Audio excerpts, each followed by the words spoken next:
बिस्मिल्लाहिर्रहमानिर्रहीम। अस्सलाम वालेकुम वरहमतुल्लाहि वबरकातुहू। इस्लामिक वज़ाइफ़ एंड दुआएं चैनल में खुश आमदीद।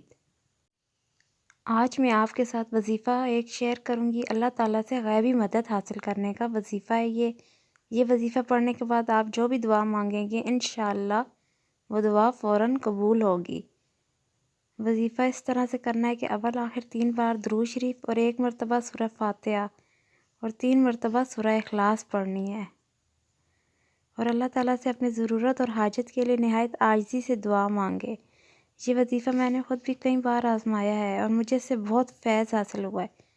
ये वज़ीफ़ा पढ़ने से मैंने जो भी दुआएं मांगी अल्हम्दुलिल्लाह वो ज़रूर पूरी हुई हैं।